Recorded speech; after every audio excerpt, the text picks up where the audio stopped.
Call a meeting to order. Different way this time than the bell. How about that? Call a meeting to order the Polk County Board of Supervisors, the Committee of the Whole. I don't have an agenda in front of me. The agenda is just for the Committee of the Whole right here. 3 o'clock. It's actually 3:04.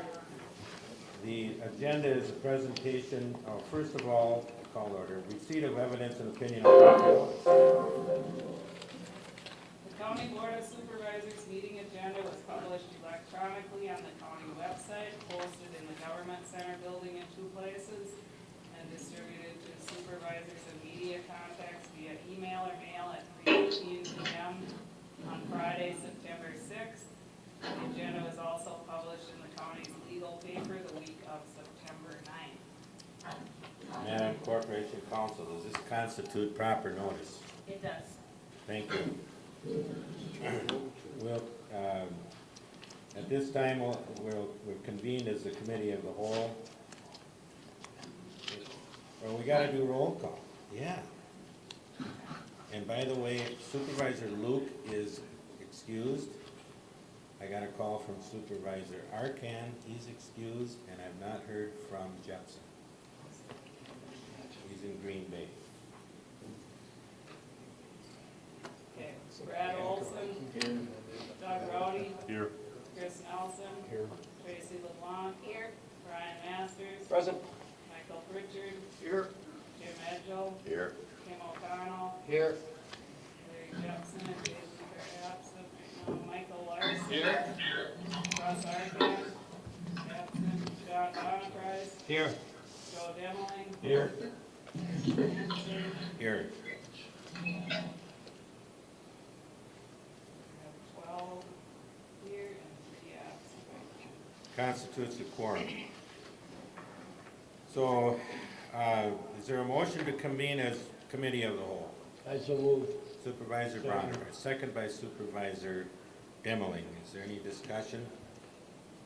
Seeing none, all in favor say aye. Aye. We're now in Committee of the Whole format, which is where we have more of an open discussion, presentation, and there's no restriction on the amount of time people can speak. And at this time, I'm going to ask Tim Ritten. Is Tim here? Yep. Here. Could you introduce our speakers and a little bit on what we're going to be doing today with the presentation? Yes, Tim Ritten, Polk County Land and Water Resources Department. Our first speaker this morning is Christopher Clayton. He's from the Department of Ag, Trade, and Consumer Protection in the Livestock Sighting Program out of Madison. He will be presenting to you today via Skype, which is why you're hearing a lot of echoing around the room. It's because his microphones are on down there in Madison.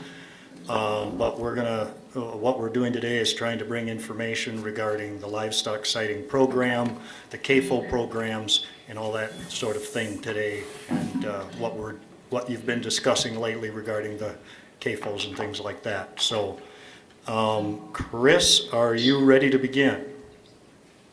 Yeah, I can start whenever you're ready. Yep, go ahead. Okay.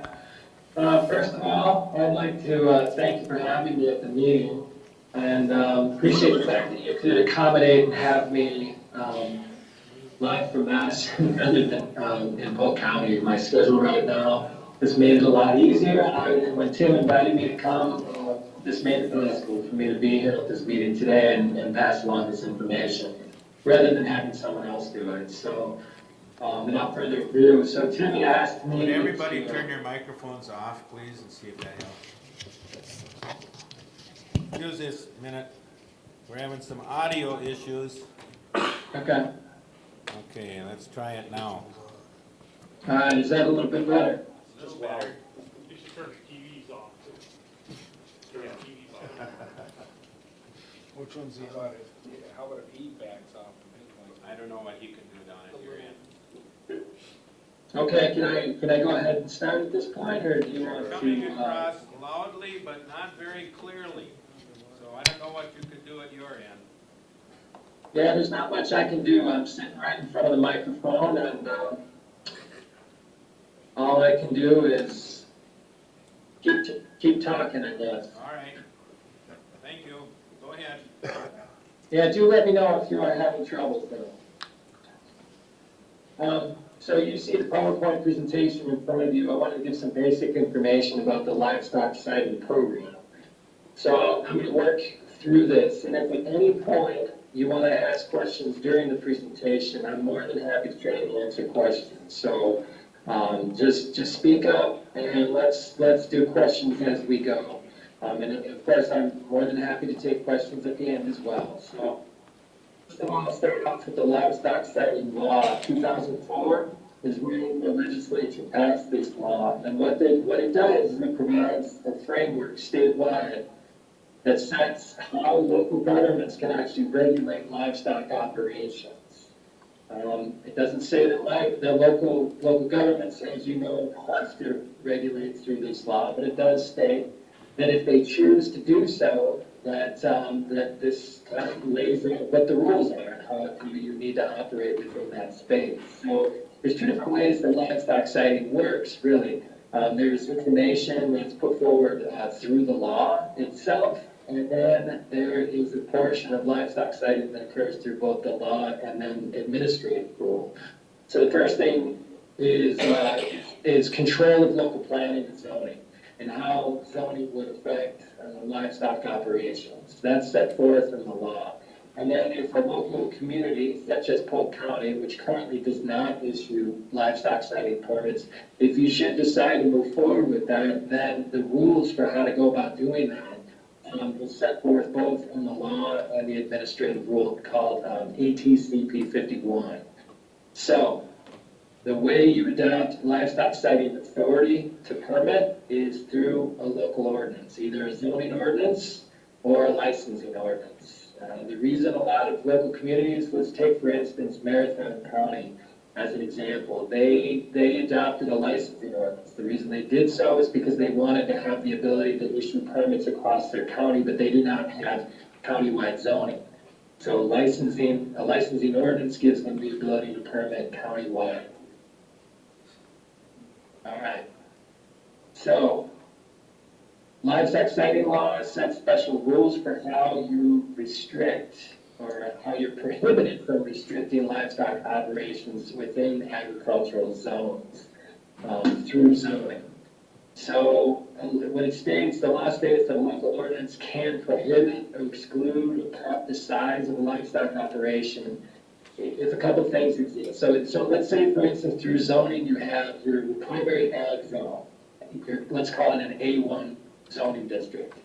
You cannot exclude livestock operations from occurring in that zone. You cannot say that livestock operations of a certain size can be excluded from those zones. The law prohibits you from doing so. But if you have other agricultural zones, an A2, an A3, and whatever they might be called, then you can start to cap the size. Also, you can exclude livestock operations of a certain kind if you write in your ordinance. You're doing so based on reasonable and scientifically defensible findings of fact that are necessary to protect public health and safety. Now, one thing that I'll mention, and I would say that it's a little unresolved at this point, the way.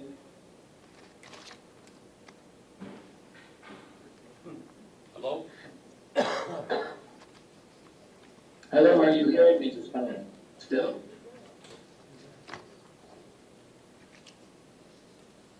We've lost you. Chris, we have lost your audio. Yeah? There. Oh, now you're back. I'm back in? Okay. All right, let's just move on here.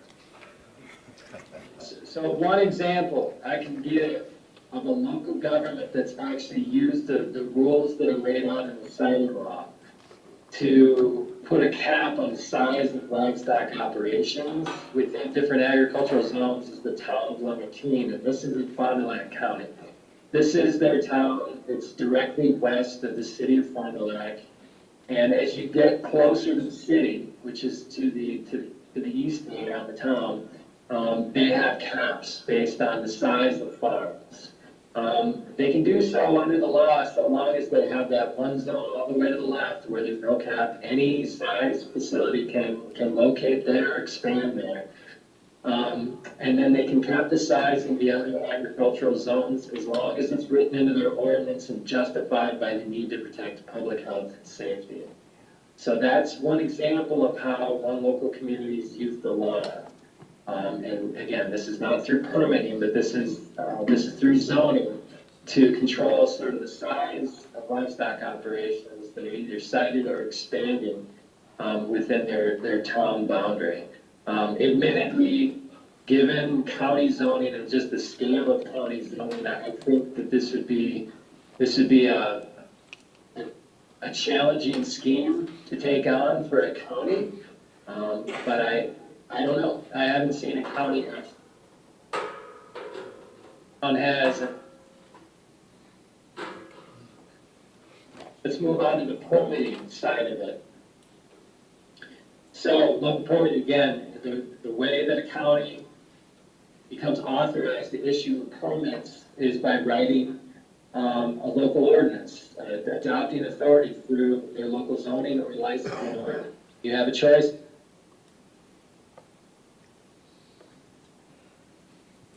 Yeah. The permitting at the local level, at the county level. And you would be also doing the enforcement at the county level as well. Again, the local permits that you would be issuing to livestock operations when you need to do so, that's based on the uniform statewide standards and the process that are laid out in the rule, ATCP 51. And that rule went into place in 2006. It hasn't been updated since that time. I'm going to go through what's in the rule, which again, if you were to take on permitting authority, you would need to follow what's in those administrative rules. So first of all, when do you start permitting? So time at which you start permitting depends on the size of the farm and whether or not it's a new farm or an expanding farm. And this rule covers production agriculture, which means cattle, swine, poultry, sheep, and goats, but not other animals. Mink farms are not included in this, for instance. The permitting typically begins at 500 animal units. 500 animal units equates to 357 milking cows, 1,250 pigs, 50,000 layers. You can begin permitting at that number, or you can go higher than that, but you cannot go lower than that. So any new farm, brand new greenfield farm, just comes to what used to be cropland. Above 500 animal units, they need to get a permit. An existing farm that's already above that number, they would not need to get a new permit until they're looking to expand their numbers. Okay. The standards that are included in the administrative rule, there's really 5 standards.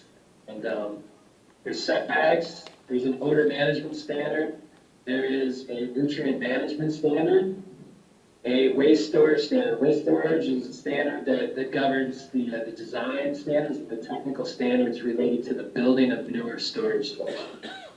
And then the last one is runoff management. And this is tied directly to animal lots and feed storage structures.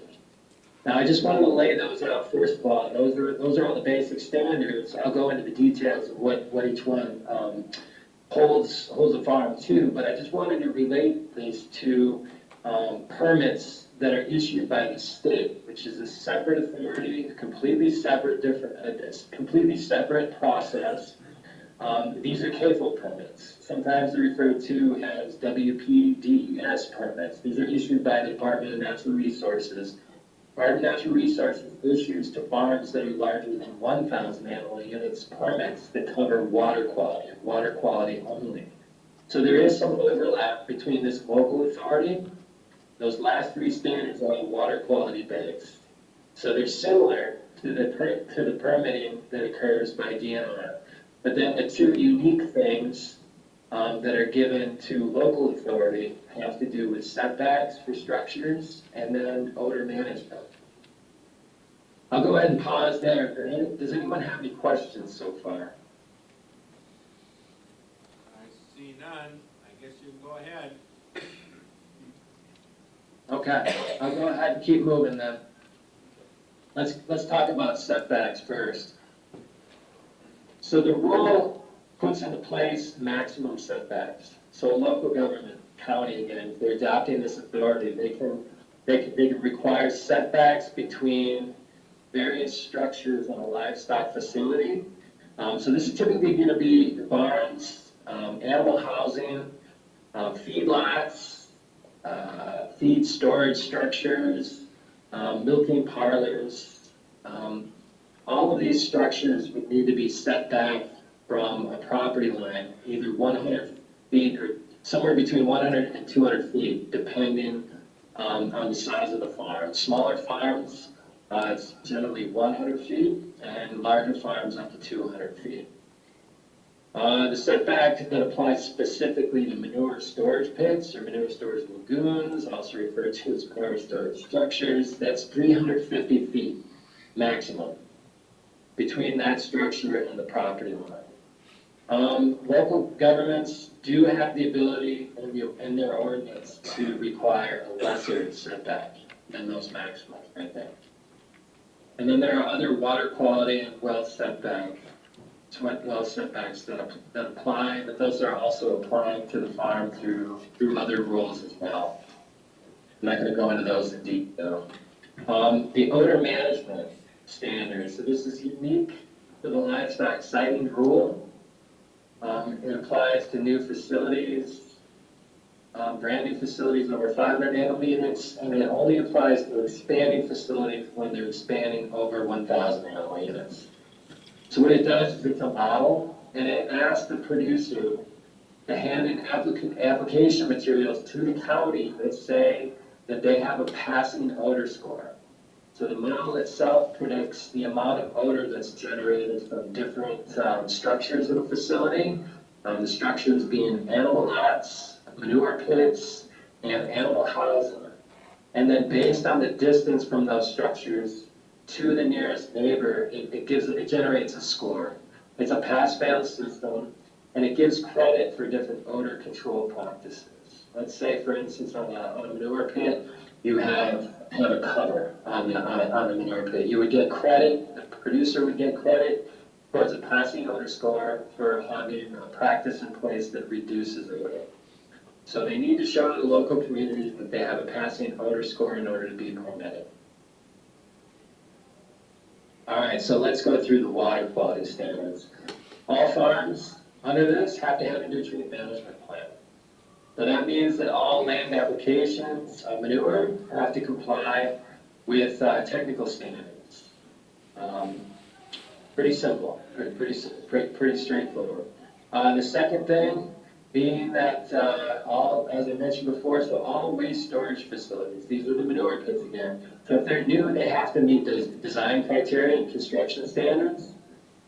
If they're existing, so if a farm is looking to build a manure pit and they have one that's been in place for a number of years, for the one that's been in place, it's existing, they have to have their engineer certify that it's in good condition to repair, that it's not leaking, not failing. If it is, then the engineer actually can't certify that it's in good condition to repair, and they need to abandon that property. The runoff management standards, again, so this is controlling runoff from animal lots and feed storage. And so for animal lots, the producers having show that control systems are in place that's reducing the amount of runoff you have coming from an animal lot. And then as far as food storage structures, there's a standard in place that only applies to high moisture feed storage, which is not typically the case for most feed storage. And then also this whole thing incorporates the non-point runoff standards and prohibitions that I would assume if they're not already in your county ordinance, then they are in place and required through DNR rule as well. Okay. So again, so the county takes this out, not only are there standards in place, there's an application that the state has out there that needs to be used. There's also a standardized process. So there's a required state application used by the producer that goes to the county for consideration and for permitting. Once the county receives an application, they have 45 days to determine whether or not the application is complete and whether or not all the information that's required as part of that application has been turned in. Once they say, yep, application is complete, then there's 90 days given for a decision after that by the county. And again, depending on the local ordinance, there are some counties where it's the zoning authority or the zoning department and board that actually does the approval. In some cases, it's the land conservation department that does the approval. In other cases, it's the actual county conservationist that does the approval. It depends on how the county wants to structure that. Either way, 90 days to make a decision. Either yes, it's meeting the standards and therefore it needs to be approved and you issue the permit, or denied because it's not meeting the standards. And then the county needs to make a record of decision in writing. So they must issue a written decision with complete findings of fact. There's a maximum fee that the county can charge of $1,000 for permitting. That is capped per the administrative rule. There's one piece of this that a lot of local governments ask about. This is in the law as well as the administrative rule, and that is that local governments do have the ability to enact more stringent local standards, and these are standards that are more stringent, of course, than the ones that I just talked about that are laid out in detail in the administrative rule. So local governments can implement local standards as long as they adopt it in their ordinance, as long as it is based on scientifically defensible findings of fact, and as long as it is justified in the ordinance by the need to protect public health and safety. I can't point to really a whole lot of examples of local governments taking this on and actually issuing a permit with the more stringent local standard. And I think the reason being is that there's no test really out there yet in a court to determine just where the threshold is and making sure that you're writing an ordinance that meets all these requirements. And so I've seen a lot of local governments that have considered taking a more stringent local standards kind of shy away from it simply because of the legal risk involved and sort of the fear of being challenged in many cases. But just putting it out there. This gives an indication, this map, which is also on our website, of just who has implemented or taken on the authority to issue permits and who is actually issuing permits. So all the counties and towns that are marked either the red or the green have adopted authority to issue permits.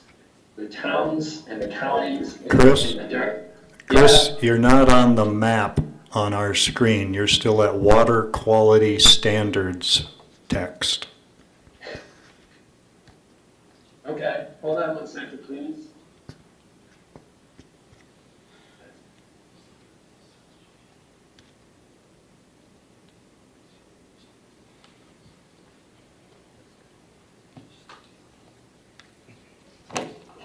Is that better? Nope, Not on the map. nope, still at water quality standards page.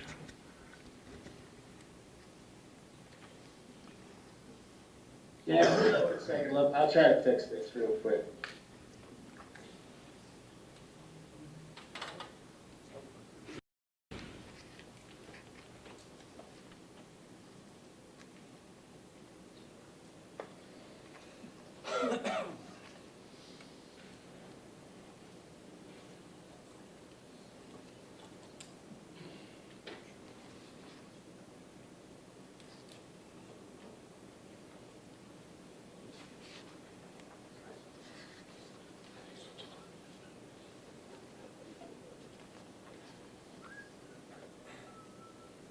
Oh, there it is. Oh, there it is. All right, you can see the map? All right. Yep, we see it. Let me get back to this. So all the towns and counties that you see in the red, towns in the dark red, counties in the light red, they've all adopted licensing ordinances to take on the authority to issue permits.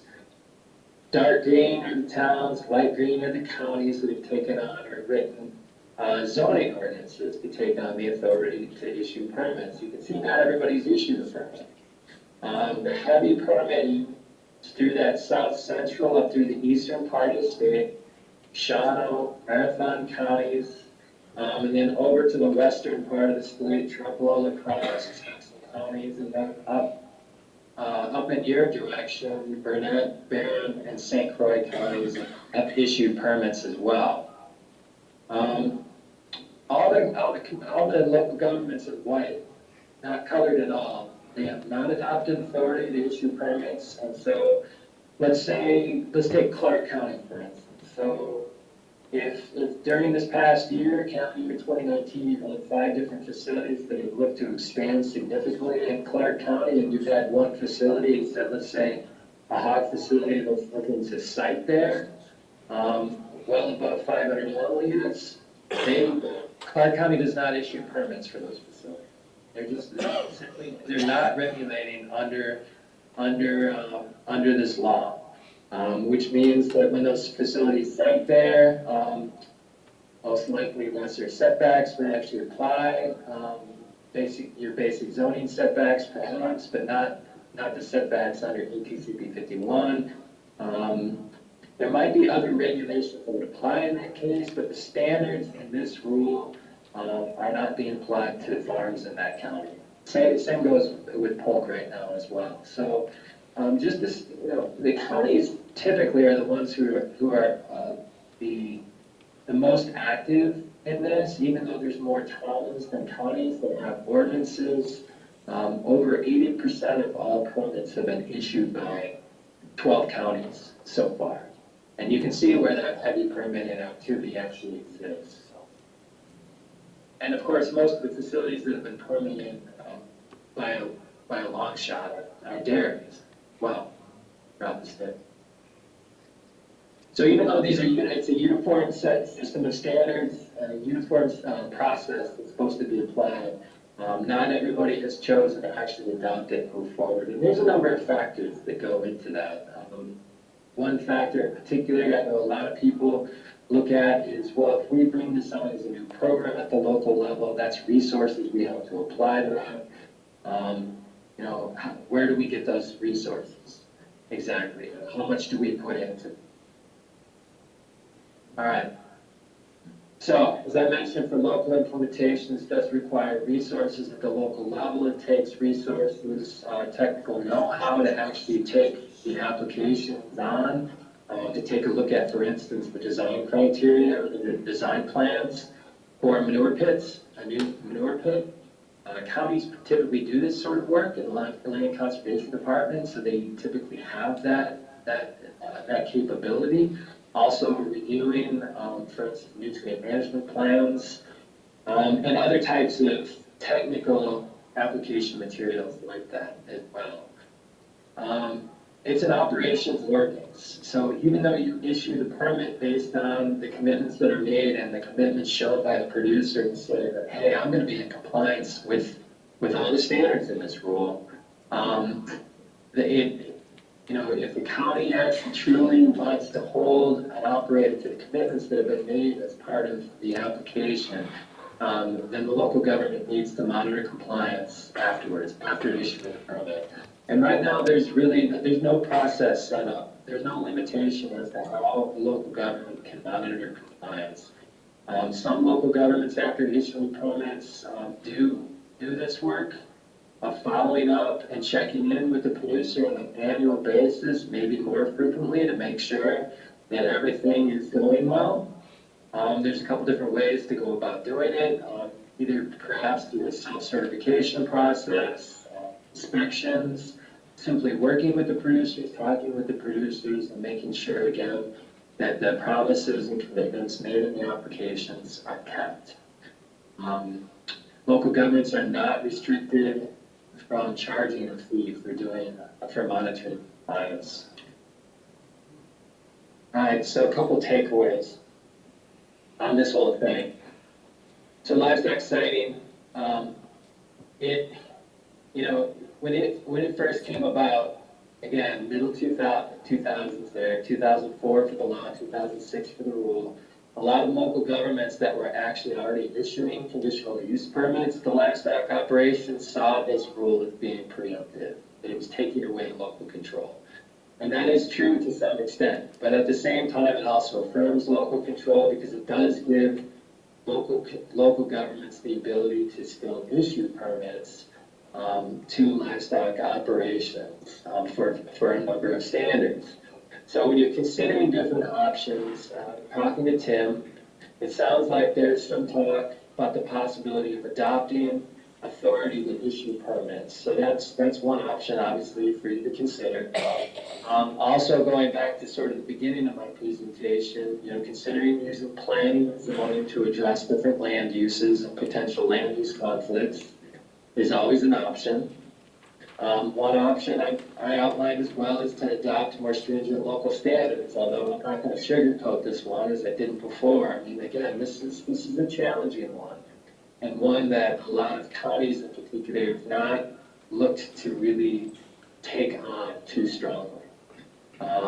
Also, as I mentioned, monitoring compliance, so issuing the permit is sort of one half of the coin. The other half is making sure that livestock operations again are meeting a number of commitments and continuing to comply with standards over time. And then another option to consider, and this is apart from livestock sighting altogether, and a number of counties are looking at this, is your county has in place a manure storage ordinance. It might be referred to as an animal waste ordinance.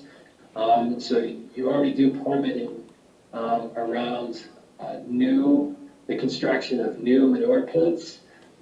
There are counties that are putting new manure storage ordinances in place and adding various requirements to those ordinances that do some things that are required as part of a siting permit. So there is another regulatory tool in place if you want to use it to take on other responsibilities, ensure that you have good designs for manure pits that are newly built, making sure that you have nutrient management plans in place and required for producers that have manure storage pits, and potentially other requirements as well.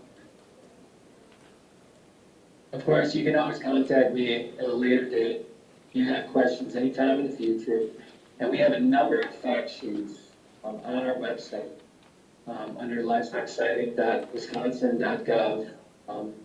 A number of worksheets and fact sheets that try to answer questions as best as we can from local governments when they're thinking about their options and the possibility of adopting authority under livestock sighting ordinance. So, with all of that said, I mean, that's a lot of information for all of you. I'm happy to take any questions and try to answer them. Any questions from anyone in the room would like to ask a question? Supervisor Edson. Do you know of any, Yeah, Go ahead. if people can turn on the microphone, just touch the button. Hold it. Briefly, it'll turn green. okay, going now?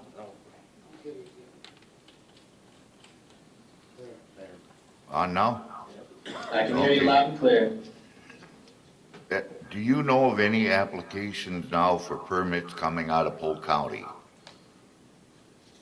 Well, you know what? Any operation in Polk County doesn't have to put together an application because you do not have authority, right? You don't have an ordinance in place. So there's no need for a livestock operation if they're looking to actually site in Polk County to go through this process. They don't need your permits. Supervisor Pritchard. And just a caveat on that, there are two towns, as far as we know, in Polk, and I can't remember which, you'd know better than me which two towns those are on the map, that have adopted authority to issue permits under next exciting. So if anything is locating or expanding within those two jurisdictions, then they would need to get a permit through those towns. I'd just like to note, I had great difficulty understanding much of what was being said, but could we get a hard copy of the PowerPoint presentation? Absolutely, I'll send it to Tim so he can share it with all of you. Thank you. Any more questions? Can I ask a question? Sure, go ahead. Who's responsible for odor management? Does that fall out just on the local unit of government? Well, odor management, again, is the response, first of all, it's the responsibility of the operation when you're permitted. They need to show that they're in compliance with the standard, and most likely in operation, when they're getting that passing odor score, most operations, and I can't say all of them do, but most of them make some commitments to control odor in some fashion. And so when they make that commitment, then the responsibility falls both onto the producer to ensure that they're holding on to that commitment over time, and to the local government to make sure that they're in compliance with that promise over time. Yes, ma'am. Mr. Chairman, there's somewhere on the sheet that we're at public comment is on That's here. correct. You have a question, ma'am? Yeah, I have a question. Is there any time for public input or public comment on these permits? I don't know. That's going to come later at our regular board meeting. No, I mean, within this process, Oh, I see, within the process, I get within you. the process that you just outlined, is there a requirement for public comment? I don't know if you can hear me or not. Oh, for the permitting process? Right. Yeah, so there is a requirement, and it usually happens as the local government is working through the permitting process. And before they actually make a decision on the permit, they are required to give notice of the application that's put forward for the proposals from that operation. They are required to give that notice to adjacent landowners.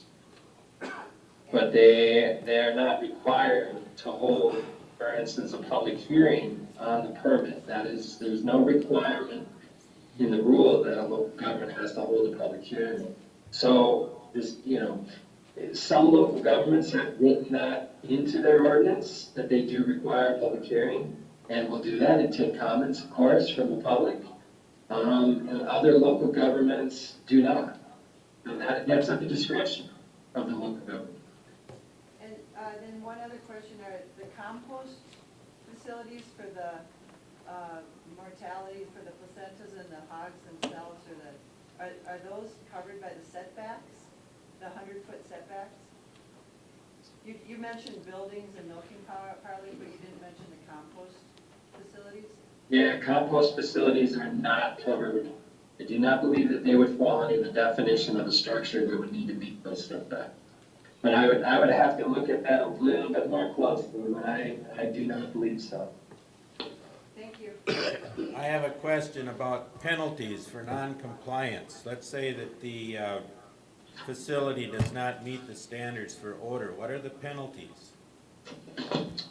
Yeah, good question. So enforcement, again, is up to local discretion. And again, so typically, I would say that most local governments, as they've written their ordinance and have thought about enforcement, have written the whole part about enforcement within their ordinance to mirror typically how they do enforcement work as it relates to land and water conservation issues. So typically it's been sort of a stepped enforcement, but it might entail for violations, fees. Obviously, and the rule does go so far as to give the local government the authority to withdraw a permit for an operation if they do not meet the standards. That's sort of the ultimate or the final, but the final decision that would be made. But typically it's an enforced, a stepped enforcement process before anything like that would happen. Thank you. John? Yeah. Mr. Chair, can we have the questionnaires introduce themselves? Sure. Any more questions? Ma'am, would you introduce yourself, please? Sarah Bile from Laketown Township. You talked about, under zoning, that you have to have reasonable scientific studies, seeing, ways to permit and go about, is it going about zoning or going about the local permitting? I was wondering if they go about local permitting, what kind of scientific studies, I mean, we're talking about health and safety. Is it concerns within Polk County? Or are we looking at studies within the state, or where are these concerns and studies coming from? Yeah, well, this is one of the difficulties around this requirement is that, I don't know that I cannot give you the definitive answer on that. Again, the test is that they're reasonable and scientifically defensible findings of fact, showing that it's necessary in the local community where that ordinance is being adopted to protect public health or safety.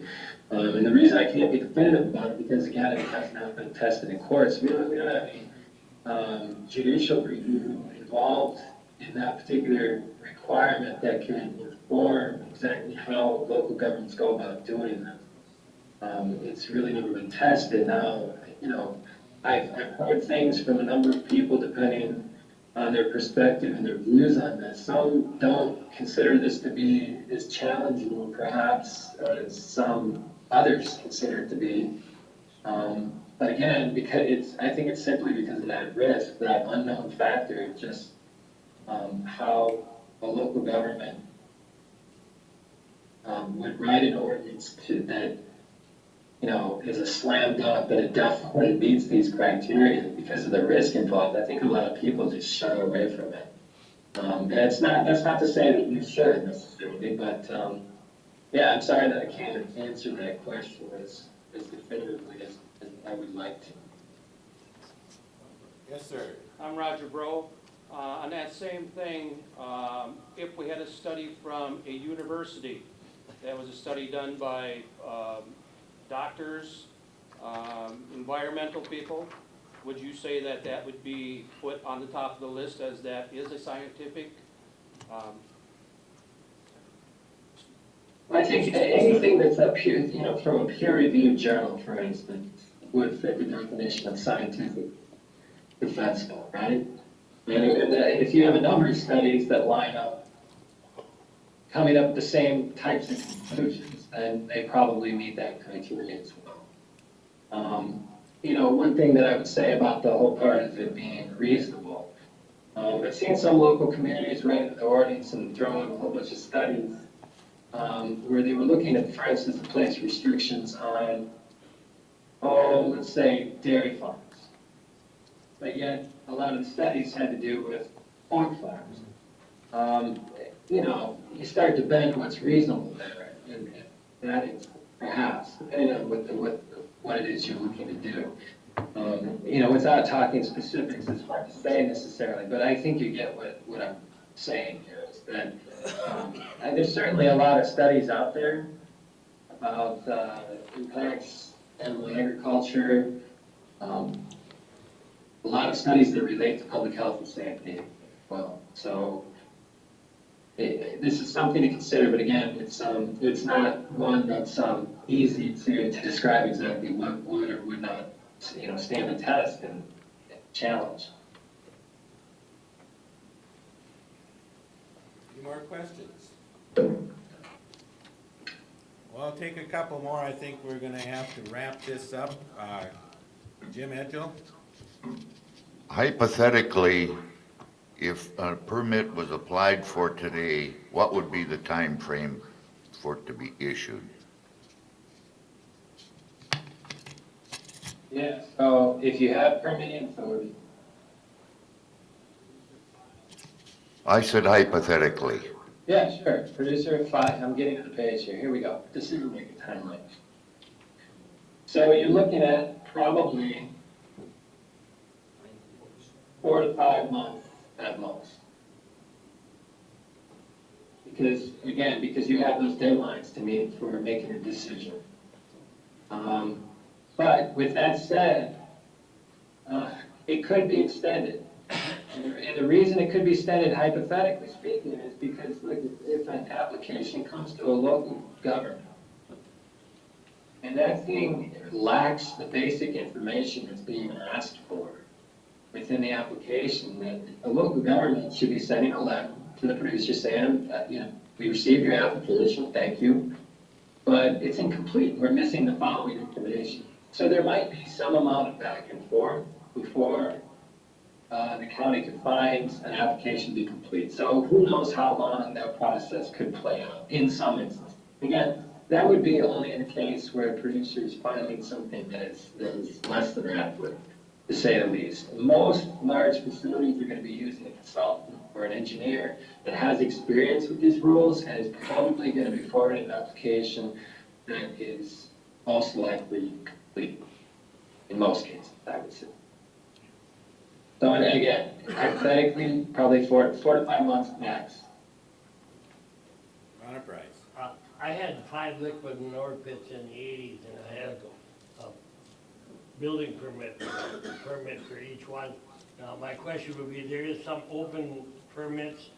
Now, do they need a building permit? I know they need liners and different things so they're safe. Yeah, so again, the standards and that's that apply to ore pits and perhaps to those would just simply mean that if that facility had to be permitted in the first place, so that's the one question. Then they would have to just show that, again, if you're building any new one, it has to meet the technical standards, which might include a liner in some cases, either clay liner or perhaps some other type of liner in certain situations, depending. And then for all the existing ones, all those older pits, then the engineer that would sign off as part of that application would just need to sign off that, yep, these things are in good condition of repair and they're not a risk. So they're certified for continued use. I think that answers a lot of questions that they have to be done so that they're safe. Any more questions? If not, I think we'll move on to the DNR presentation, unless there's more questions of Chris. Thank you, Chris.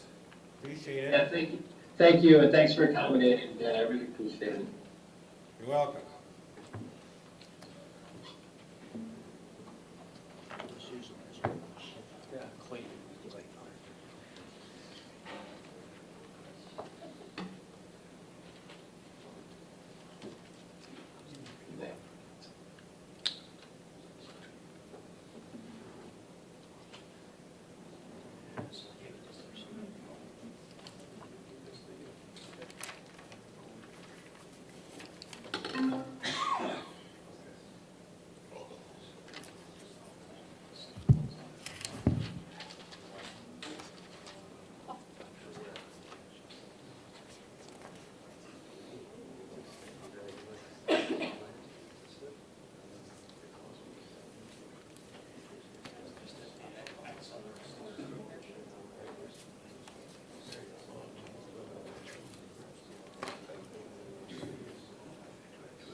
Our next presenter today, can I just go ahead?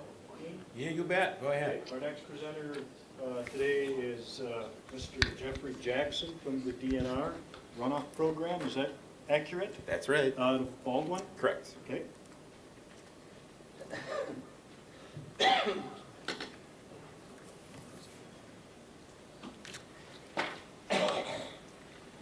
So my programs, it can be fairly complicated at times due to technical standards and all that stuff, so I'm going to try to give a brief overview here. So my name is Jeff Jackson. I'm a regional CAFO specialist that covers Polk County, as well as 6 other counties on the western border here. So first I'll go into some definitions. So KFOG, concentrated animal feeding operation, and we break that down into a large CAFO and a small to medium-sized CAFO. Large CAFO is typically what you think of when you think of CAFO, and that is an operation with 1,000 animal units or more, which are required to have a WPDS permit. And 1,000 animals breaks down to about 715 milking cows, or, let's see, 2,500 swine, or 125,000 chickens. We can also permit a large to medium-sized CAFO, and generally, those are operations under 1,000 animal units, and typically we make those decisions when a small facility has repeated issues of having a discharge to either groundwater or to navigable waters. And generally we use it as the absolute last step into trying to rectify the situation. So that's generally, we have our non-point staff within the DNR that works with the small facilities, as well as county. So this here is a breakdown of how we come up with our animal units. So I'll use dairy for example. So for milking and dry cows are considered 1.4 animal units. And as you look down the list, it just kind of breaks down depending on what type of animal that you have at your facility.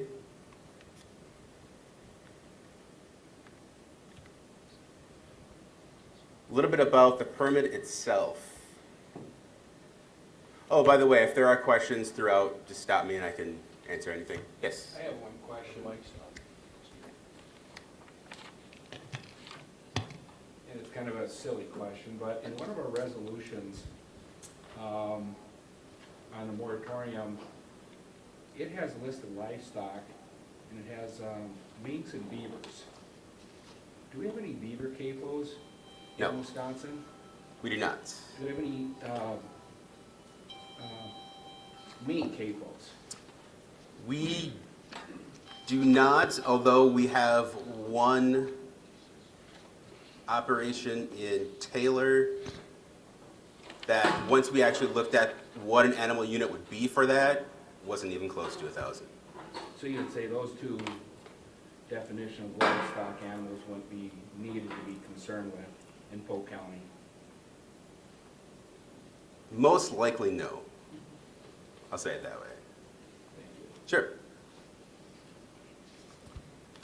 So the CAFO permit is actually, it's a federal permit program that is based off of the Clean Water Act. And so the EPA administers the DNR to implement that program. Requirements are outlined in Chapter NR 243, which is the Wisconsin Admin Code. And it is a water quality protection permit. Regulates CAFO manure and process wastewater handling, storage, and land application. And so sometimes people have a question about processed wastewater. So that could be cleaning out your milking parlors. That's considered a wastewater. If you have a egg laying operation, that's rinsing the eggs. Also, if you have leachate produced by your feed storage, that's also considered processed wastewater.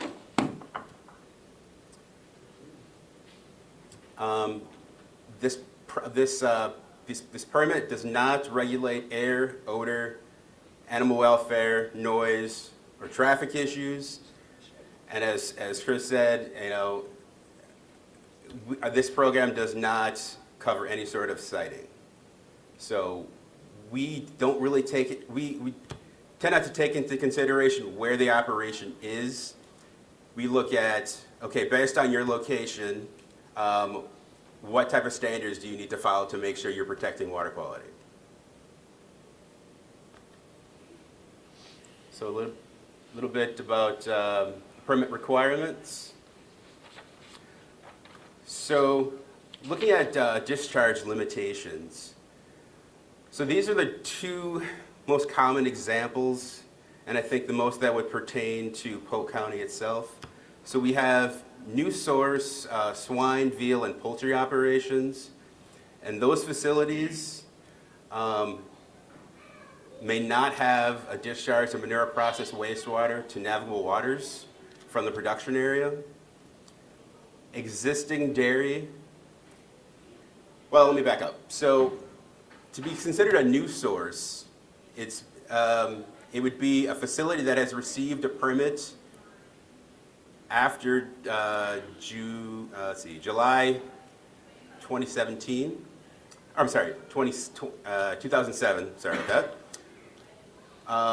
As far as dairy goes for an existing source, there's another criteria as well. If they didn't receive a permit before, after 2007, it's if that operation or that site has actually had animals there after 2003. So the wording is really, it's a little complicated, but generally what we see is if a poultry operation moves in or a hog operation, we consider that to be new source. Generally for dairies around this area, they're expanding, they're considered existing. So when I think about discharge limitations, I think of it in a CAFO, I think of it as the production area itself is like a big bowl, and pollutants are not allowed to leave that bowl. The one exception is on their existing source. They are allowed to have a discharge of manure and processed wastewater from that site, only under very limited circumstances, and that's basically if you have over a 25-year rain event, which for this year I believe is 4.7 inches of rain, and a couple other specific situations would have to happen as well. Basically, you have to prove that you're keeping records of where your manure pits were as far as levels go, taking all the steps to prevent that sort of discharge from occurring. Any questions on that portion? How come wetlands aren't included? The wetlands For whatever reason, the rules go to navigable waters, and as far as wetlands go, it's showing that the discharge is having a negative effect on the wetland.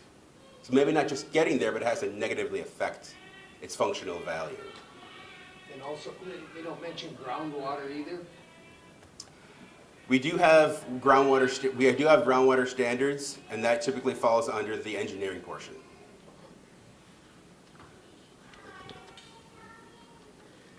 So I just want to throw up a couple examples of what we're talking about here. So to the left is a dairy, permitted dairy.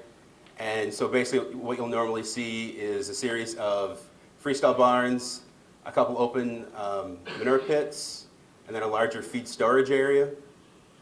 And that is what's considered the production area.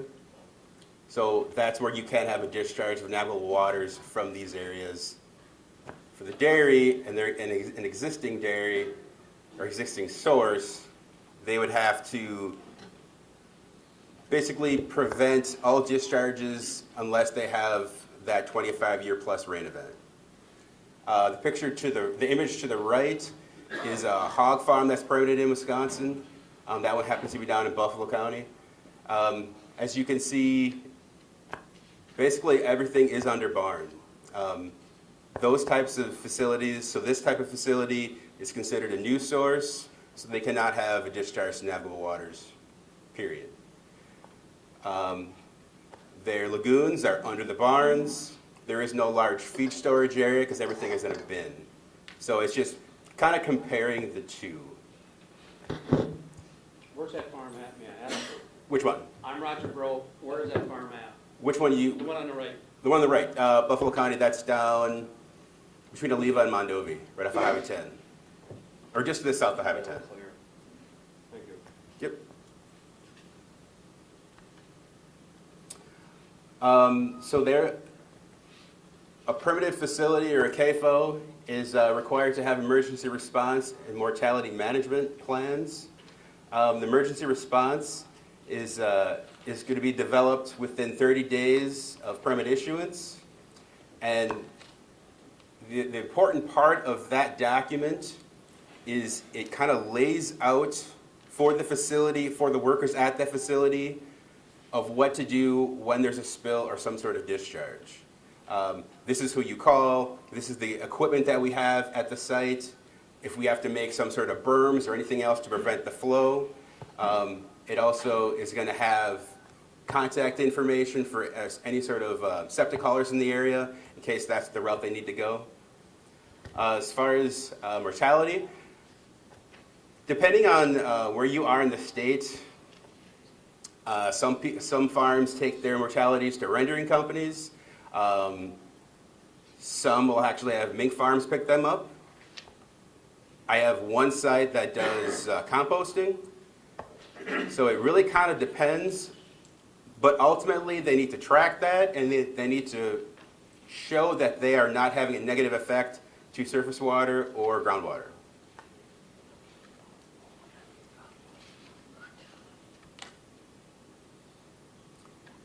So another part of the program is their nutrient management. So permittees shall submit a complete 5-year nutrient management plan along with their permit application. The NMP, or the nutrient management plan, also known as NMP, shall conform with the nutrient budgeting, soil testing recommendations, application practices, and restrictions contained in NRCS Standard 590 and comply with NR 243.14. And I will definitely say that NR 243 is more restrictive than 590. NMP shall be reviewed and amended by the permittee on an annual basis to reflect any sort of changes in the operation. So if in, let's say the next year, or I'm sorry, let's say they decide to increase their animals by, let's say 100. They have to put in their nutrient management plan update that how much more manure they will be producing and showing the land that they have the land base to spread that manure in accordance to NR 243. Let's see. Manure application restrictions. So manure and processed wastewater may not run off the application site. Wastewater may not be applied on areas of the field that have groundwater or bedrock less than 24 inches from the surface. And then we also track the phosphorus levels in those soils. So if their phosphorus is too high, they cannot spread on that field until it drops below to a level that that NR 243 requires.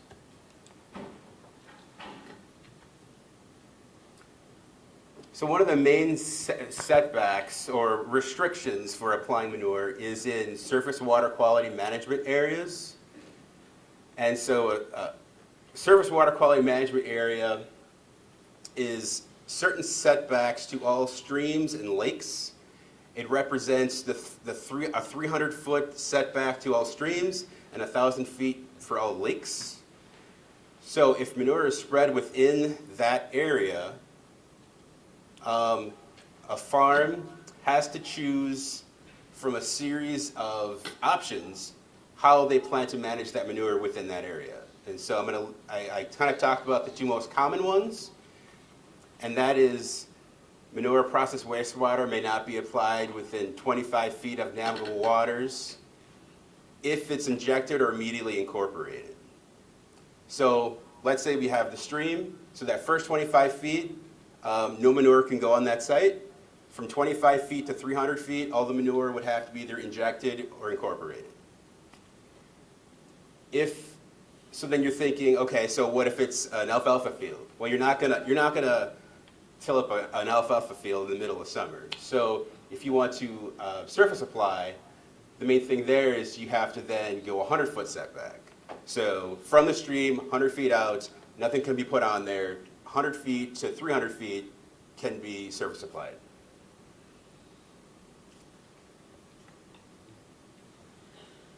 So this is a picture of a restriction map. So I figured this would be beneficial for people to actually look at. So this is what the farm has to come up with, or has to create. And for all manure haulers that are working for a farm, they're expected to have this in the tractor and follow these. Because on occasion, what we'll do as regional staff people is go and actually do field audits to make sure that these setbacks are followed. So this here represents the street. Oops, oh, I forgot this is a touch screen. Shoot. Okay, I won't touch it this time. All right, so here's the stream. And this big section through here is the surface water quality area, or surface water quality management area, which represents 300 feet on each side. And so that's the area that they need to choose how they're going to be spreading the manure on that section. And if you also look on this map, you have all the red circles.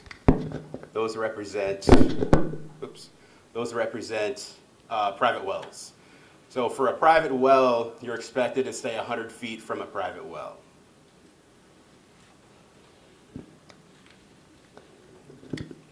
So for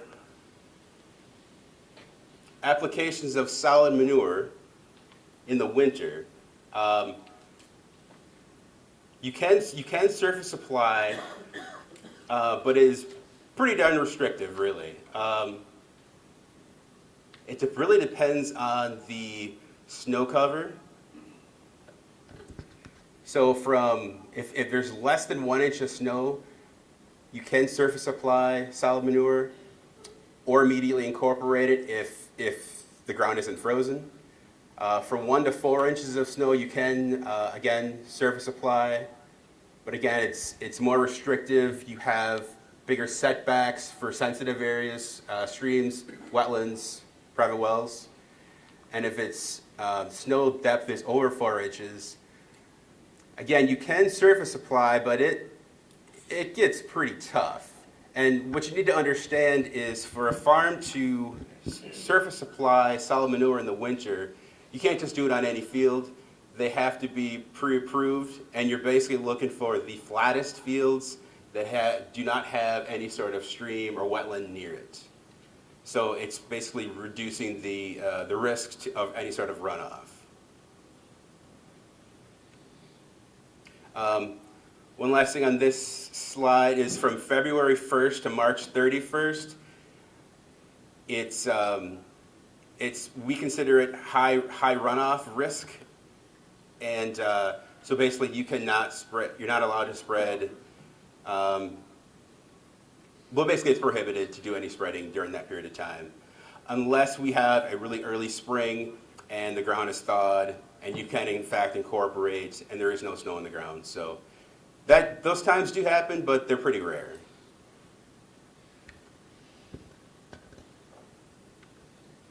Let's see here.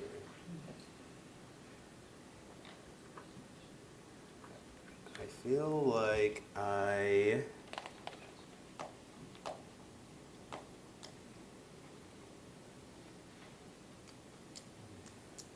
okay, these two are the same. I should have deleted one, my apologies.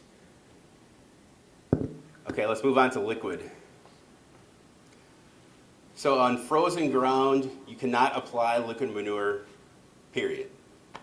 If it's snow covered, you are allowed to inject or immediately incorporate, but again, normally you don't see that very often where you have snow in the ground, but the ground is thawed. So you could, if that's the case, you could spread and then immediately incorporate even with the snow on. But again, that doesn't happen. We just don't have those scenarios very often. For liquid manure, again, from February 1st to March 31st, surface applications are prohibited. And the only time a farm can spread, or a CAFO can spread liquid manure in the winter is under limited emergency applications, and that's generally a case-by-case basis. That's basically, a lot of times we see those in the springs when we have a long spring, and they're realizing our manure pits are going to overtop unless we do something. So again, we figure out how much they would actually need to spread, based on, come down to how many thousand gallons do they actually need to spread to get back into a safe zone. And we find fields that are pre-approved, very similar to a solid manure fields, and we allow them to do that on a very limited basis. We've had a few of those in the last couple of years, and generally, if that does occur, the farm is responsible to go back out and make sure nothing's running off the field, even if it's weeks later when we do have a spring thaw. And I think that's, we do all that we can to prevent any sort of discharge to navigable waters, in general, just to protect water quality in general. Just because I feel that if we can approve a field for them to spread on, we have more control than a manure pit that's going to overtop and we have no control at all. That's kind of why we do this.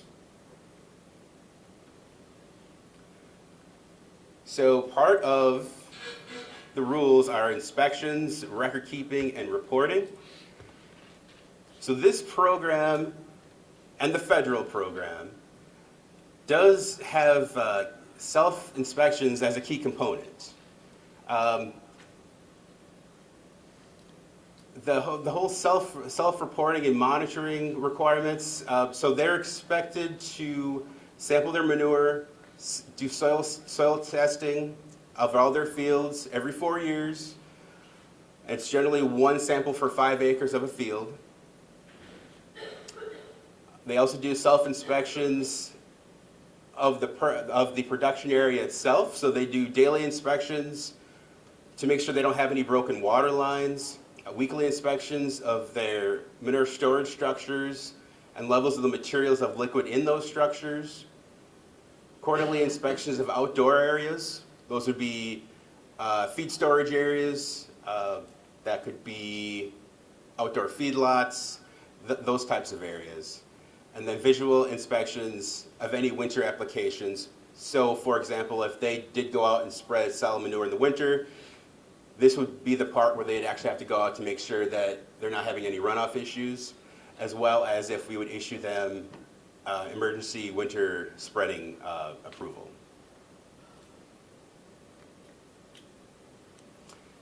So within their self-inspections, if there are issues that are not compliant with the permit, they're responsible to contact us within 24 hours. And you would think, why would they do that? Well, they actually do that. I get calls if there are some issues. Usually, I get calls before it becomes a compliance issue. Hey, our manure pits are getting pretty high. Can we maybe think about doing something? And no approvals will be issued until we absolutely have to. But generally, most of the operations, pretty much all the operations I work with have been really good if they're having any sort of issues. As well as the submitting of an annual report and a nutrient management plan updates. So the annual report, part of that submittal is all the records for their self-reporting, and their nutrient management plan updates include where they spread all their manure, how much was produced. Trying to think what else. Mainly the hauling records is a really key portion of that. So we know where all their manure went, because if manure is produced at a CAFO, they are expected to track where that's going.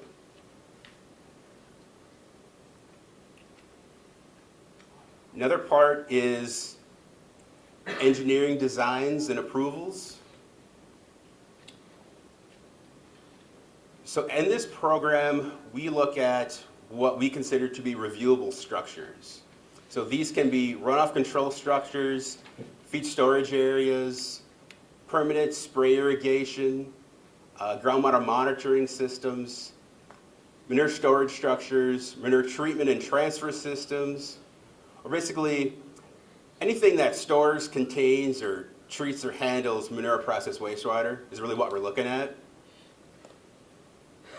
So plans and specs for a proposed reviewable facility must be submitted to our engineers for review and approval before they can be built.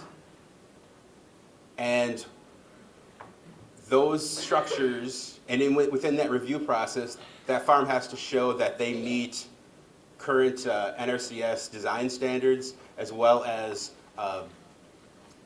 any other standard that we have in NR 243. So once we receive plans and specifications for a reviewable structure, the department's going to have 90 days to review that, to either deny it or approve it.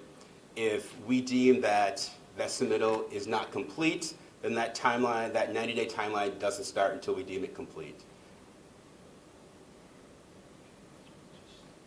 Looking at evaluations, the department may also require an evaluation of an existing reviewable structure or reviewable facilities.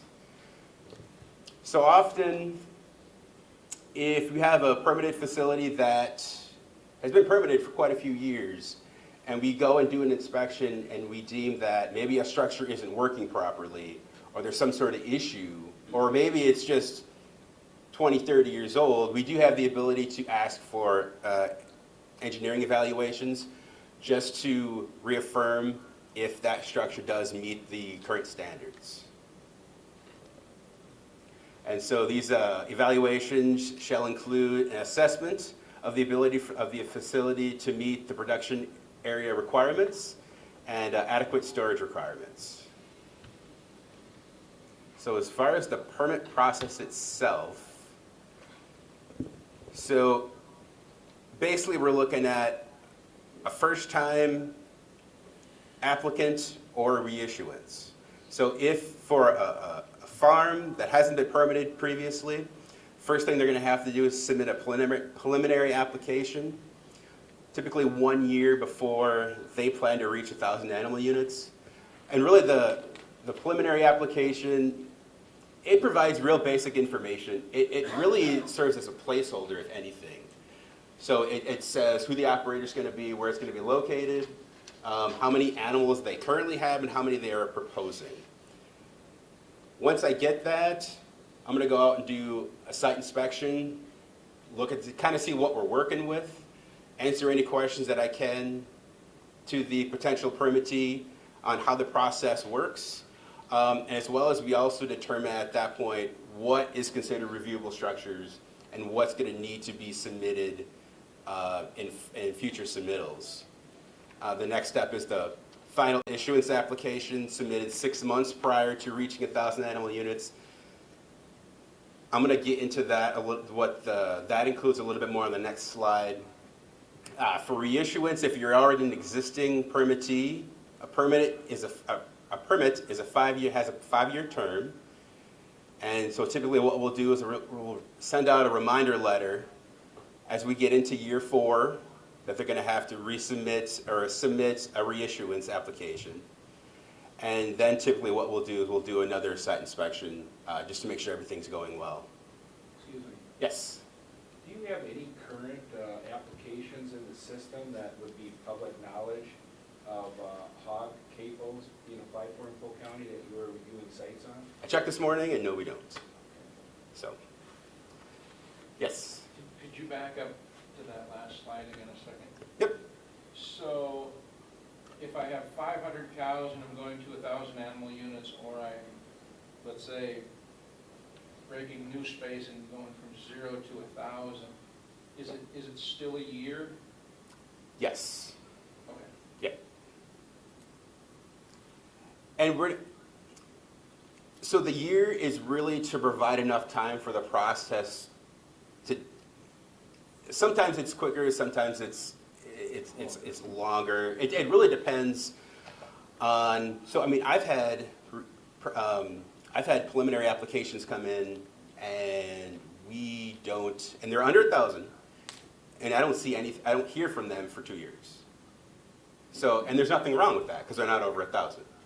But it kind of, if anything, it gives them a good idea of how long the process is going to take, and so they can kind of get their ducks in order as well. So that's kind of the idea there. That answer your question? Okay. Let's see. Okay. So for a final application and a reissuance application, we're going to have the application forms. Again, that is the information of who's the operator, where it's going to be located, what are the reviewable structures on that site, how old are those reviewable structures. If we're talking manure pits, I'm going to ask them when they were constructed and what their volumes are. I'm going to ask for animal units calculation forms of the current number and any proposed expansions within that next 5-year permit term. I'm also going to ask for aerial maps of the production area with labels so I know where everything is, so you have a waste transfer line. Well, can you tell me where that is? Just so I can kind of know where everything is. So in case let's say I didn't realize that this transfer line went this area, well, maybe that would then be considered a reviewable structure. You may ask for an evaluation on that. So it's kind of just to double check everything. An environmental analysis questionnaire. Generally, this is for new permittees, and it's a questionnaire. It's about 19, 20 questions, give or take, and it really kind of looks at. It better describes the footprint of that facility, of what their potential environmental, social, and economic aspects, or how they will affect their neighbors, for the most part. And if anybody wants to see that, it is on our website. I do have some business cards that I'll hand out after, if anybody's got questions or want to see any of these documents, I can send it to you. They're expected to submit to us a 5-year nutrient management plan. That is going to be based off of their proposed animal units. So if in year 1 of their permit, they expect to increase their animals by, let's say, 200, they have to show that they have enough land base to spread that manure in accordance with NR 243 and 590 standards. They have to submit to us 180-day liquid manure storage calculations. So every CAFO has to show that they have 180 days of storage. Meaning, if we had a long winter, and like I said before, you cannot spread liquid manure in the winter, can you go 6 months without actually applying and not getting in trouble? That's the whole idea here. Generally speaking, most farms have more than that. They don't want to be put in a situation where they get into trouble or they have to find alternative places to store this stuff. So generally what I'm seeing is 200, 230, 250 days of storage generally, but they're only expected to have 180. Engineering evaluations, like talked about before, of any existing reviewable structure. And lastly, plans and specifications of any reviewable structure that's going to be proposed in the next year or two. So once we receive the application, we have our CAFO intake specialist down in Madison is going to receive that application. They're going to verify that everything has been sent to us that we're going to need and that it's complete. Once deemed complete, the application kind of gets split up. So we're going to have our CAFO review engineers look at the 180-day storage calculations, any engineering evaluations, and any plans and specifications that come in. Anything nutrient management plan related, that goes to our NMP reviewers.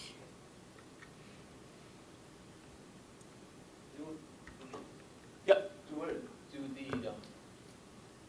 Is there engineering, is that required on all capable applications? If it's a reviewable structure, yes it is. Yep.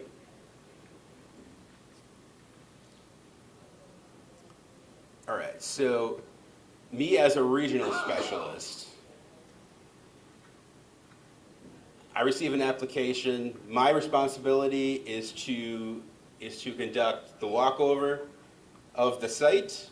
And while in the meantime, nutrient management people are looking at the nutrient management plan, engineers are looking at the engineering documents. So I don't do anything until we get approvals on all of those things. Once we get approvals, then what I do is I'll go ahead and draft so if you look at the flow chart here, plan inspect approval, that we get this. Then we have the nutrient management plan approvals, we get this. Next, I'm going to draft the proposed permit. And that's based on the information that I've received. Once it's drafted, part of our process is a public notice or public comment period where we allow for 30 days for the public to make any sort of comments that they'd like based on that permit. If within that 30 days we receive 5 or more requests for a public hearing, then I will schedule a public hearing.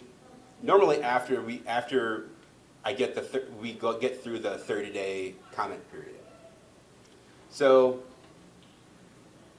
this can be a strung out process, and that's why we ask for 6 months. Sometimes it's longer than that. So once we have a public hearing, we have the public hearing, and I'll receive, or wherever the farm is, that regional person will get the hearing comments along with the public notice comments, and we'll work through some responses. So what comes out of that after that whole process is we can deny the permit, we can add additional requirements to that permit based on public comments, or we can issue the permit as is. And we really cannot make that decision until we get through that entire process. Yes? That 6 months, is that included in the one-year process that was before, or is that in addition to the 1 year from the application time? So the 1 year application time is for the preliminary application. The 6 months is once we receive a final application. So that's once we get all the engineering documents in, all the nutrient management plan documents in as well. So the total time could easily be over a year? Then? Oh, yeah. Absolutely. Okay. Once you throw in especially if you throw in a public hearing, that really stretches it out. So, yes. The other speaker, Chris, when I asked him about a length of time on a permit, he said 4 to 5 months. Now how many permits are involved? So, do DACP have one? DNR has one? So are there any more out there? So we have ours. So we have ours. So if the county has a livestock sighting, it's a separate permit. If local government has any sort of zoning or anything else, that could be a separate permit as well. So really, there could be a lot of layers into this.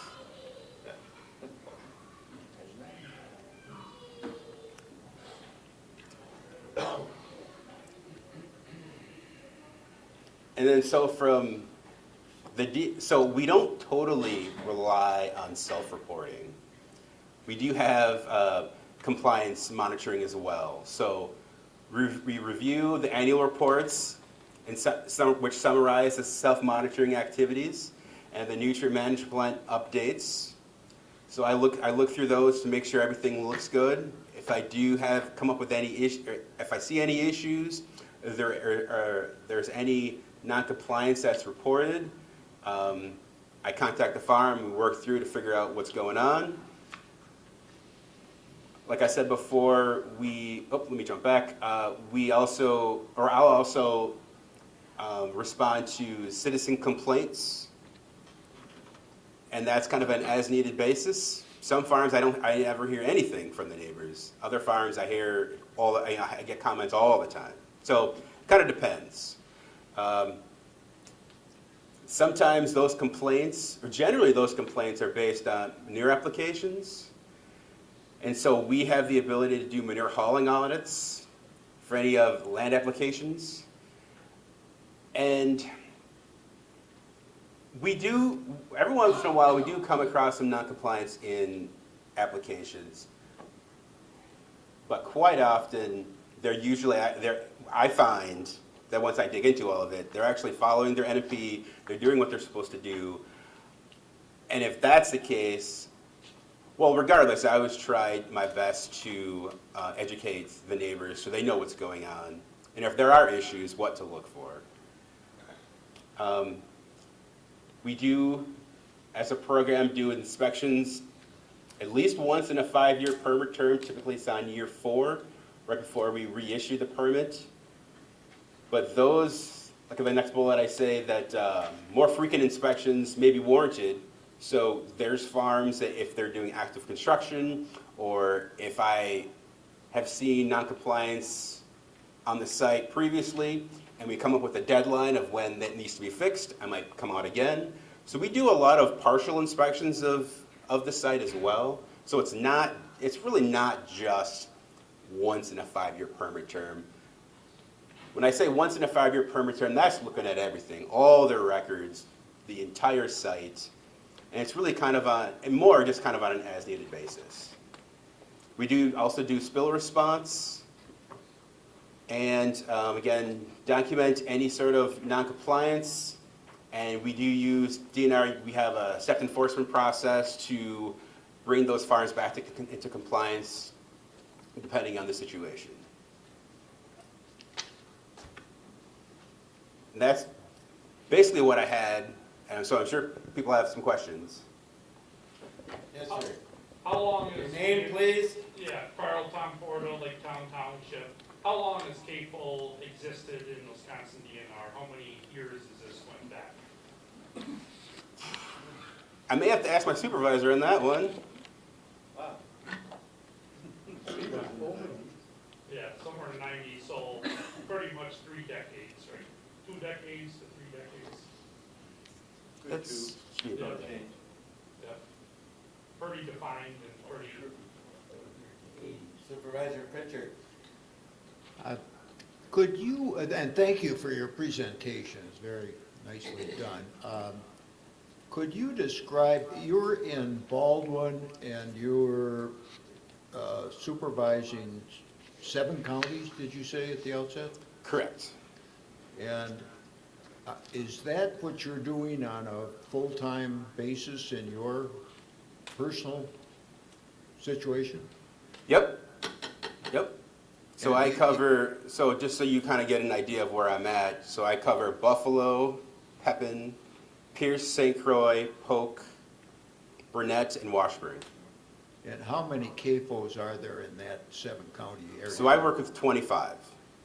And do you have staff that work with you out of Baldwin? Nope, it's just me. And are you totally adequately funded?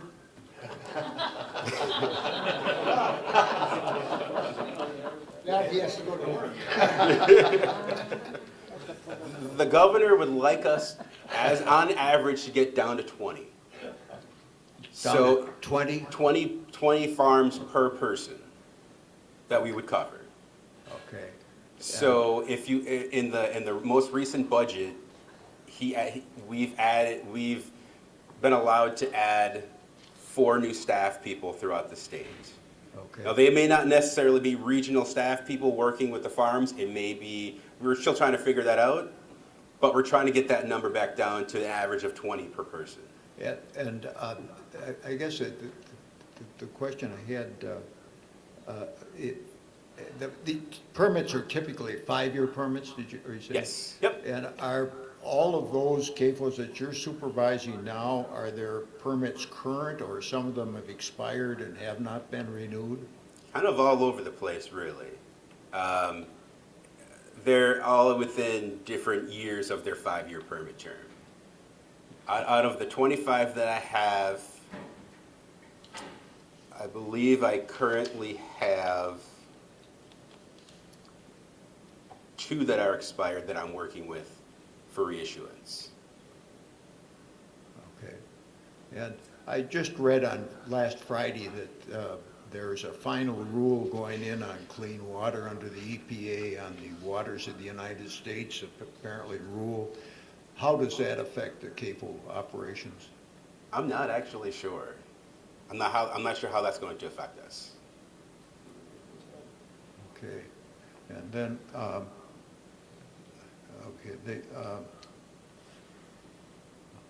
a process for verifying the control of the land reported in a manure management plan, is that, you have to check on that, or whose responsibility is that? So we have nutrient management plan reviewers that look to make sure that they have adequate land. I will say that if let's say you're a farmer and you're renting land, you do not have to have a 5-year contract, your rental agreement. Okay. But you have to certify to us that you have enough land, have a big enough land base to spread the manure that you're producing. Well, can it be an oral lease, or can it be supposed to be more than that, or what? It could, anything under the sun, really. I mean. Okay. Thank you. Sure. Thank you. Thank you.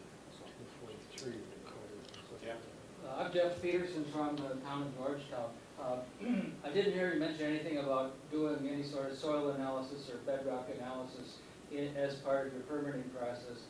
I'm aware that in some parts of Wisconsin, Kewaunee County particularly, there has been some serious groundwater pollution from dairy CAFOs. How are you making sure that we don't repeat that mistake again in other parts of the state? Sure. So part of our restriction maps, I gave an example earlier where it showed out where all the streams were in the private wells. We have software that most crop consultants have, well, pretty much all crop consultants have access to, that shows areas that potentially have shallow bedrock. As far as what's going on in Kewaunee County, that's a specific kind of bedrock, Silurian bedrock, that basically runs from Door County down through into Washington. As far as in-field verification, it's really easy to look and see if it's, and to verify in the field if it's 24 inches, 36 inches. Once you get beyond that, it's pretty difficult to actually probe and check that. So from what I understand currently, DACAP is administering protocols on how to actually verify that in the field. And they haven't come up with any conclusions yet. But that's kind of where we're at now. It's still pretty new. So previously to me working on this side of the state, I covered Calumet County and Fond du Lac, which do have some of those bedrock areas. And so if our software believes that you have bedrock, let's say 5 to 10 feet potentially, if you aren't able to verify that it's not, you fall under the tougher restriction until you can prove that it's not. So, which basically means reducing how much manure you're putting on that field at one given time.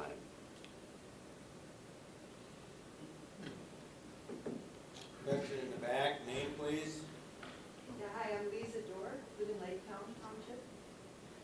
When you talk about manure, are you including the mortality and the placenta tissues that people have? How is that dealt with? It depends on how if they land apply it, yes.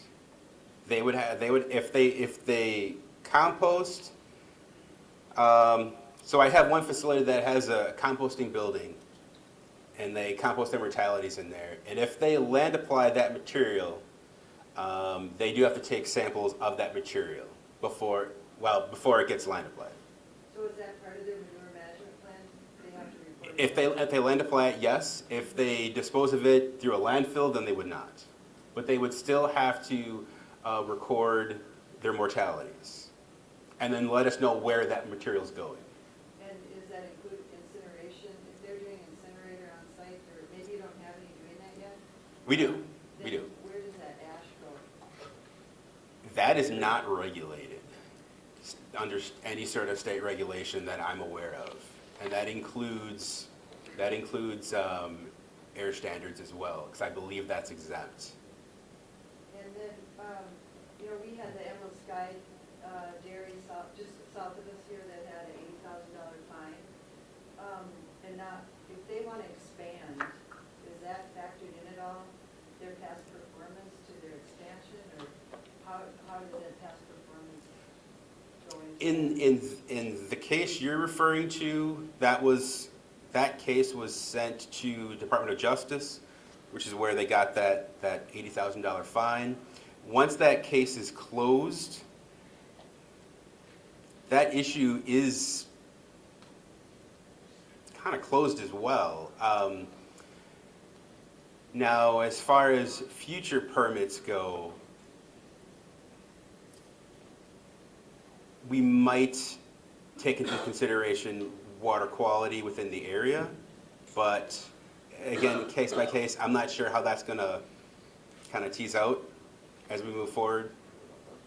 And then on the That might play into the enforcement, step enforcement, if there was another occurrence down the road. Obviously, previous enforcement, that's the step-one nature. If it went to DOJ, that could automatically kick the next violation. I mean, they build on themselves in enforcement, but those decisions are also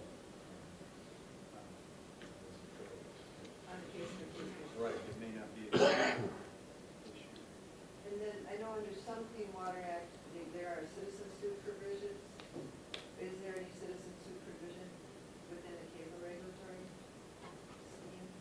I mean, if we come in and look at the reports, because it's self-reporting, can a citizen come in and look at those Absolutely, they are available on our website. on the website? Yep. And do you ever pull a permit?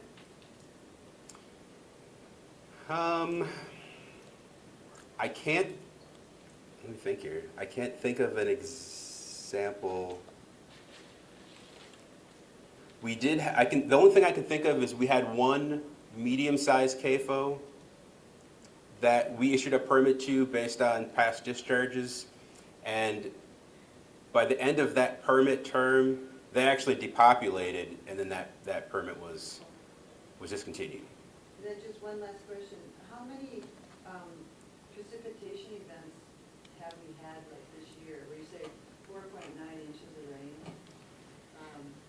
How many do we typically have in a year where they can go into an emergency discharge? That I can't really give you an answer. I don't really know, Thank you so much. for sure. Any more questions? We're gonna have to break here about in 15 minutes, so we got time for, I guess us farmers call it supper. You city people call it dinner. Go ahead. Sarah Bile, Lake Town. What would you say to someone that says that the DNR, like you, probably you're understaffed, underfunded? I've heard a lot that you're not really able to regulate these CAFOs the way you should. You're not out there enough. What would you say to someone that says that? So, and I do get that question on occasion. Really, it comes, I think that's why we have the self-reporting portion of it. And we also get neighborhoods, or neighbors commenting, complaints, things like that. So if there, I'm not saying if there was an issue, a neighbor would say something, but you know, all those things are taken into consideration. And to be considered full staff or understaffed, really that's the legislation that tells us if we're at that point. Do you feel confident that the CAFOs that you're overseeing are in compliance and are doing well?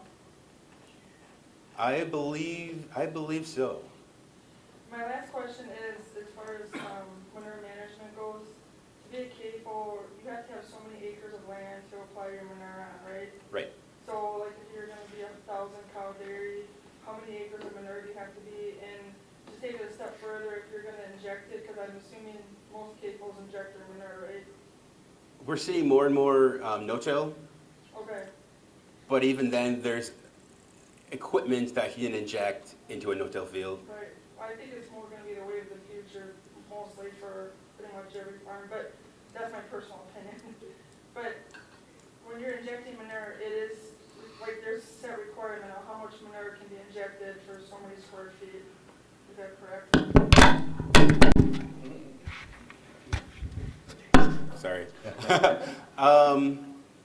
Really, it comes down to the manure analysis to tell how much nutrients is in that, because you're going to have one farm that, let's say, has a huge feed storage area. So they're collecting all the leachate off of that, but they're also collecting all the rainwater that hits that feed. So that's a lot more gallons of water going into the manure pits. So maybe you'll see their gallons per acre increase just because it's watered down. So there's things like that occurring. Generally, we kind of look at hydraulic loading as well, regardless. You really don't want to go over 20,000 gallons per acre. But generally what we see in this area is usually that 12 to 15. Any more questions? Brad? So at the beginning, you said a cow milking or dry was considered 1.4 animals. Is that the same for a Holstein and a Jersey? Is there a differentiation between the breed? Currently, no. And we've had people ask that before. Well, because Jerseys don't weigh as much as Holsteins, so why, you know. But we haven't, I guess we as a program haven't gotten that far to really break it down to species, like, or type of cow, so. Any more questions? All your steers are 1 unit? Correct. Thank you. Yeah, very good. Absolutely. Very well done.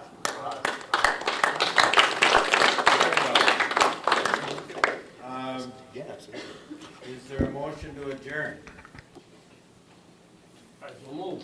Supervisor, is there a second? Second by Olson. All in favor, say aye. Aye. Opposed? Motion carried. We are now adjourned until 6 o'clock. 6 o'clock here. Yeah, be back here at 6 o'clock.